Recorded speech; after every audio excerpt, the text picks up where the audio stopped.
وضاقت علیہم انفسہم، اور ان کی زندگی دو بھر ہو چکی تھی، وظنوا ان لا ملجأ من اللہ الا الیہ، لیکن ان تینوں کا خیال یہ تھا کہ ہمارے پاس پروردگار کے علاوہ کسی کا ٹھکانہ نہیں ہے، پروردگار کے علاوہ ہمارے پاس کسی کا ٹھکانہ نہیں ہے۔ 50 دن اتنی پریشانی میں اور آزمائش میں گزار دینا کیا کوئی معمولی بات تھی؟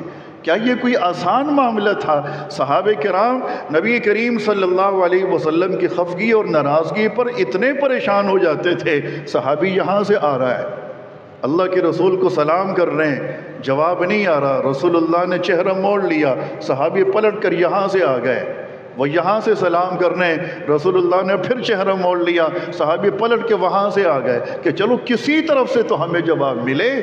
وہ ناراضگی برداشت نہیں ہوتی تھی، وہ مناظر بڑے کٹھن اور بڑے شدید، بڑے سخت ہوا کرتے تھے۔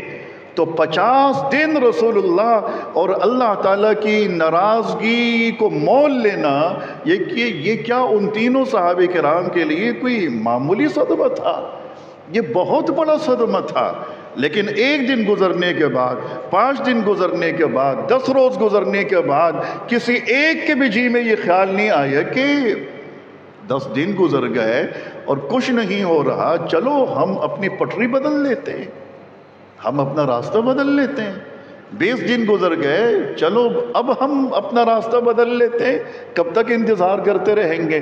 لیکن شاباش ہے، 20 دن گزرے، 30 گزرے، 40 گزرے، 50 گزرے، لبوں کے اوپر، زبان پر کوئی شکوہ، کوئی گلہ، کوئی اس قسم کے الفاظ نہیں آئے کہ جس سے اللہ مزید ناراض ہو اور نبی کریم صلی اللہ علیہ وسلم مزید ناراض ہوں۔ انس بن مالک رضی اللہ تعالیٰ عنہ فرماتے ہیں کہ حضرت ایوب علیہ السلام 7 سال کا عرصہ بیمار رہے، 7 سال کا عرصہ، اور بعضوں نے لکھا ہے، بعض اہل علم نے، کہ 7 نہیں 18 سال کا عرصہ بیمار رہے، اور اتنی شدید بیماری تھی کہ جسم میں کیڑے پڑ گئے تھے۔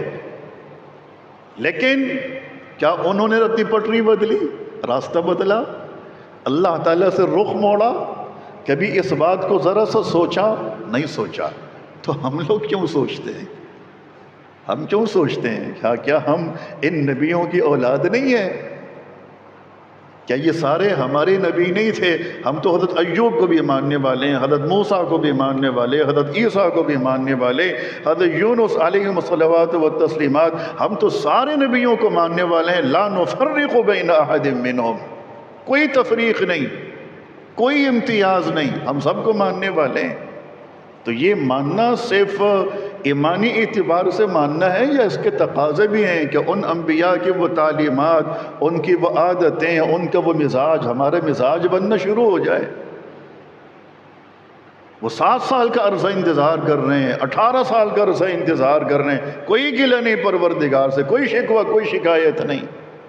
ہمارے اوپر کوئی آفت آتی ہے، کوئی آزمائش آتی ہے، 2 دن دعائیں کی، تیسرے دن پریشان ہو جاتے ہیں، مسئلہ حل کیوں نہیں ہو رہا؟ ایک دن نماز حاجت پڑھی، دوسرے دن پڑھی، تیسرے دن پڑھی، پہنچ جاتے ہیں ہمارے پاس، امام صاحب 3 دن ہو گئے نماز حاجت پڑھ رہا ہوں، فلاں پریشانی ہے، اب تک پریشانی دور نہیں ہوئی۔ کیا ایوب علیہ السلام روز اللہ تعالیٰ کو یاد نہیں کرتے تھے؟ یہ 3 صحابہ کرام انہوں نے کیا یہ 50 دن مزے سے گزار لیے؟ مرار ابن ربیع کی اہلیہ نے آ کر رسول اللہ سے فرمایا تھا کہ وہ آج تک مصلی سے نہیں اٹھے، آنکھوں کے آنسو خشک نہیں ہوئے، مسلسل روئے جا رہے ہیں۔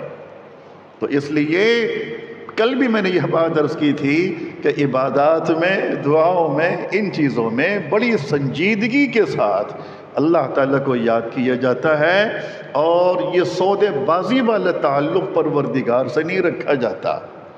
یہ مزدوری والا، سودے بازی والا تعلق جو ہے، یہ اللہ تعالیٰ کو پسند بھی نہیں ہے۔ بحیثیت مسلمان ہم نے نماز پڑھنی ہی پڑھنی ہے، خواہ ہماری کوئی پریشانی دور ہو یا نہ ہو۔ یہ اپنی جگہ ایک کام ہے، وہ اپنی جگہ ایک پریشانی ہے۔ ہم نے زکوٰۃ دینی ہی دینی ہے، خواہ ہمارے کاروبار میں برکتیں ہی برکتیں ہوں یا ہمیں آئے روز کسی نقصان کا یا آزمائش کا سامنا ہو۔ ہم نے روزہ حل حال میں رکھنا ہی رکھنا ہے، ہم نے سچ بولنا ہی بولنا ہے، چاہے کہ کتنا ہی بڑا نقصان ہو جائے۔ ہم نے عدل کے ساتھ انصاف کے تقاضوں کو پورے کرتے ہوئے اپنے معاملات کو بالکل ٹھیک اور درست رکھنا ہے، چاہے ہمارے اوپر کوئی آزمائش آتی ہے۔